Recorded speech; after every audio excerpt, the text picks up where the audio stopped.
using data to arrive at solutions.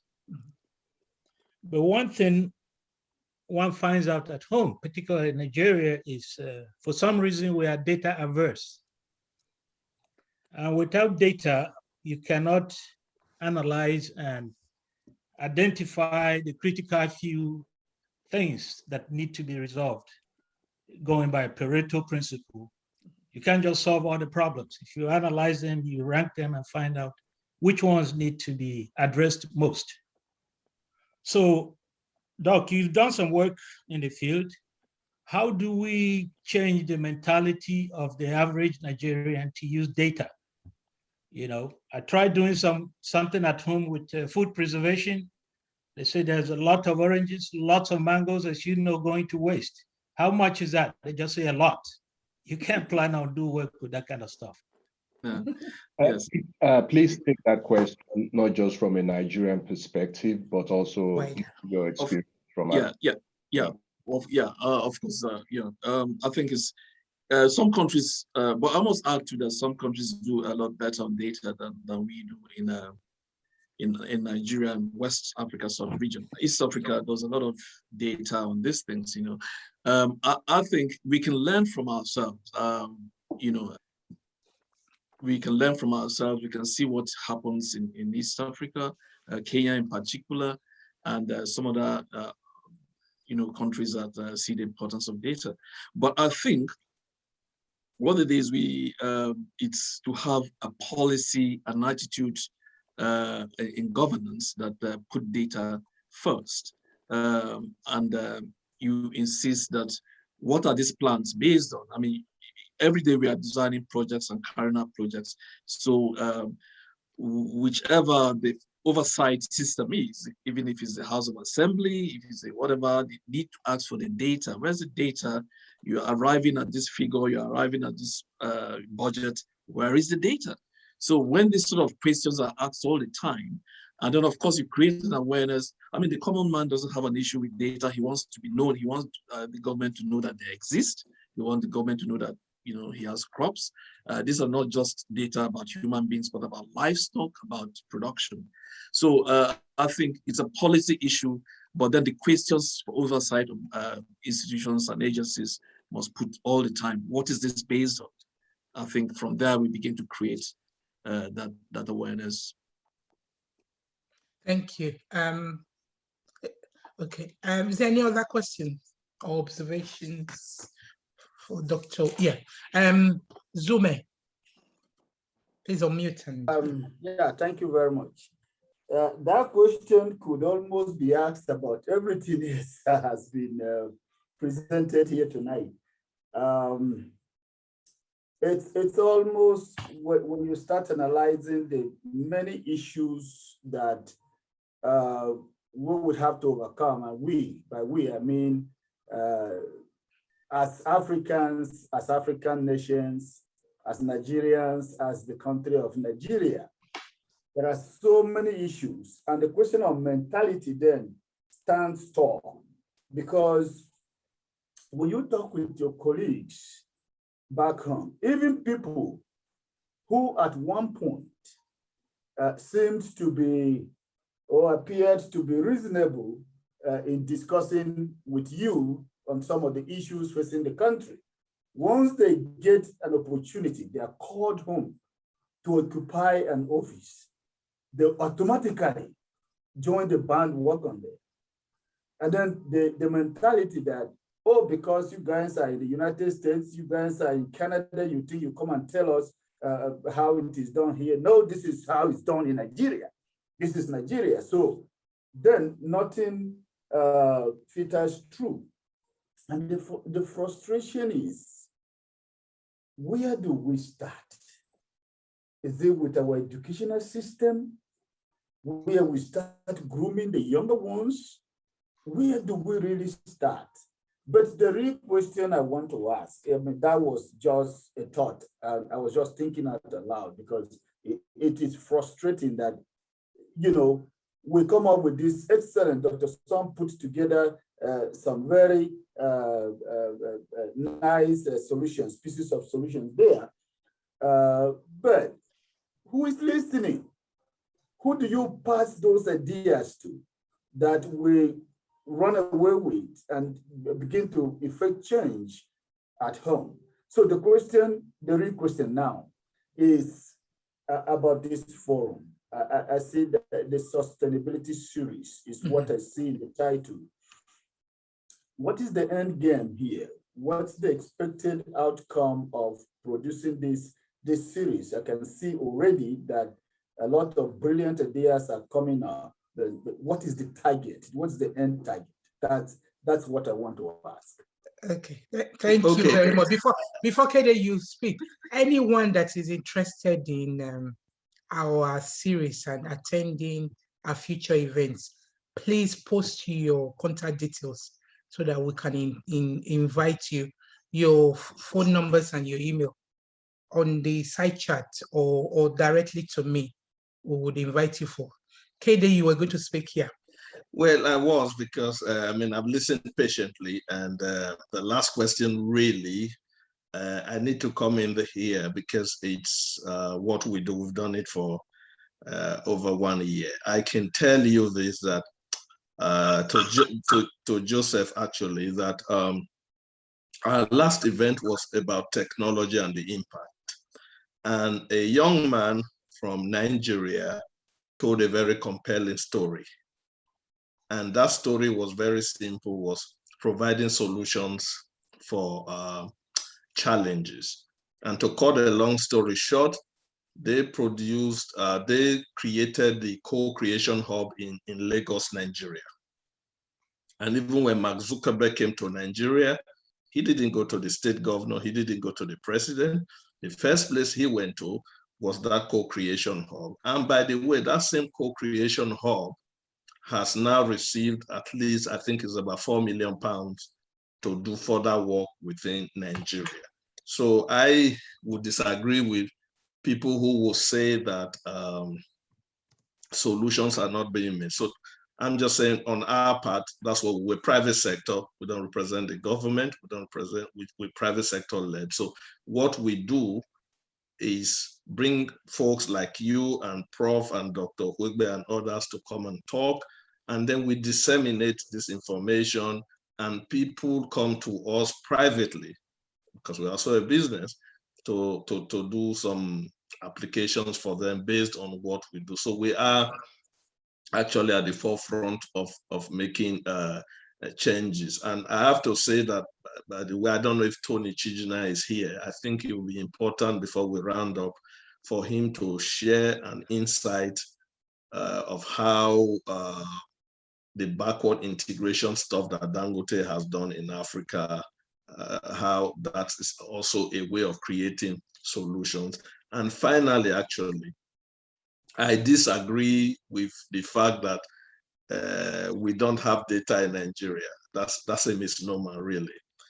The data system in Nigeria, the only challenge that is not coordinated. So if I were going to vote, they have my data.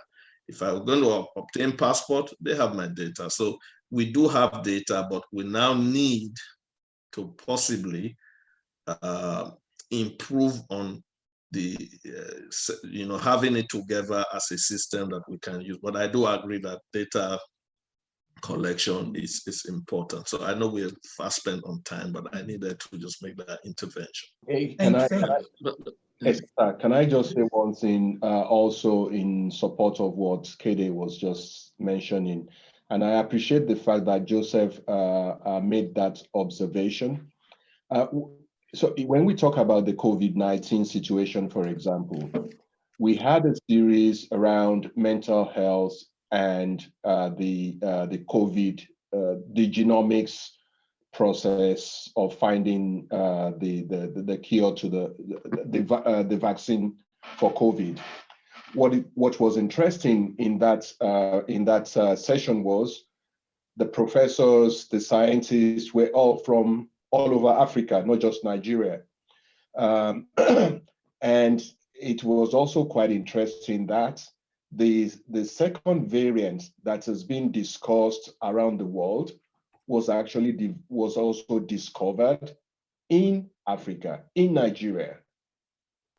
So the series is not just a forum where people talk.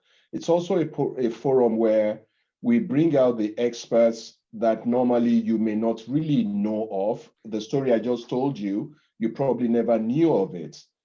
But when people come on this forum, they learn about these things, and then they go back and see that it's not only the guys who are appearing on CNN who matter, but there's a lot of people back home in various parts of Africa that are providing solutions. Thank you, Niyi. And also, we've got a community group, it's a WhatsApp group, a very, very engaging group where topical thematic discussions are had. And it also helps put our economic sustainability series together. So, like I said, share your contact details with me direct, and we will either add you to the group or we'll send you invites for our future events. I will leave Dr. Ukwegbe and Dr. Gio to please answer if you've got anything to say from what Zume said. Is there anything in particular you want to say? Or does anyone have a question or observation?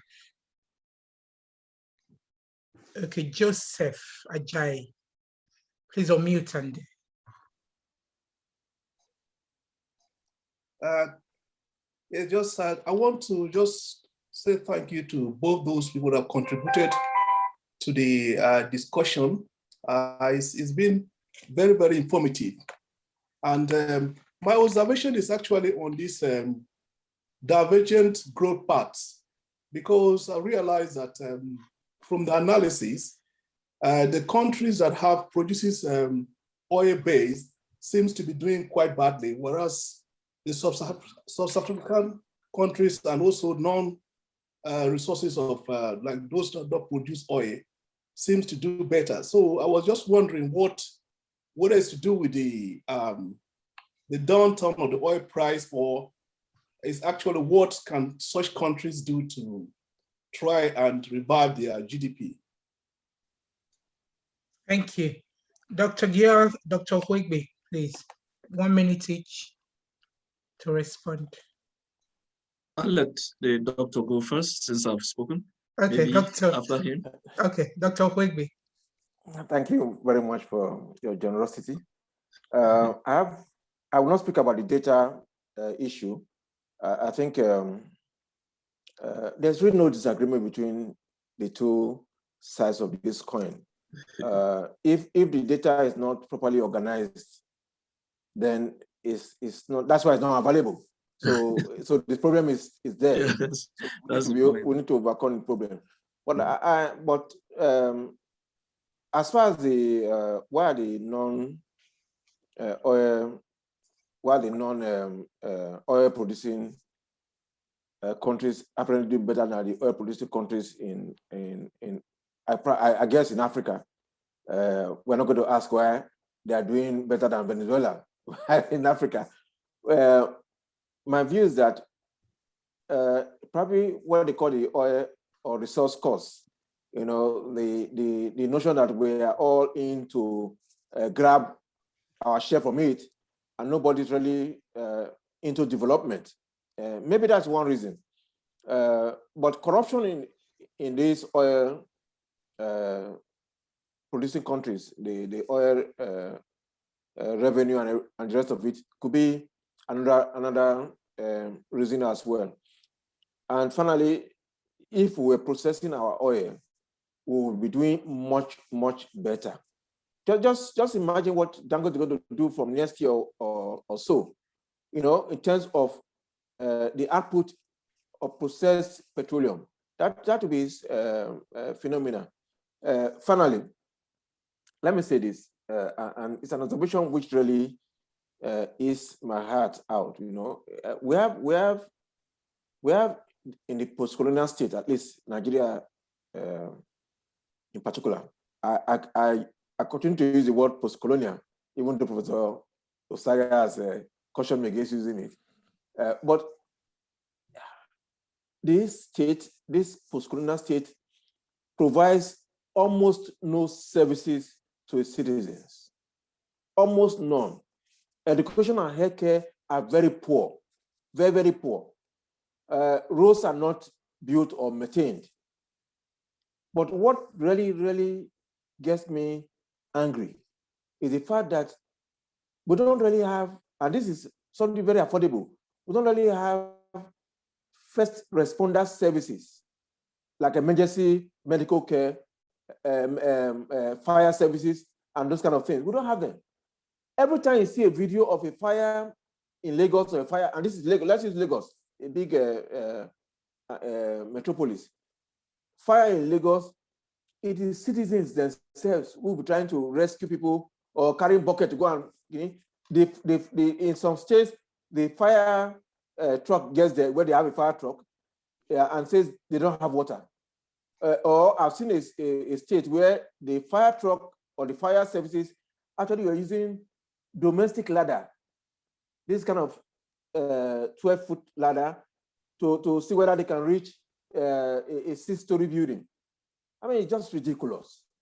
You know, and the reason why we don't have these services, apart from greed, is that we don't believe in investing in what may not be for contingencies. We don't believe in doing that.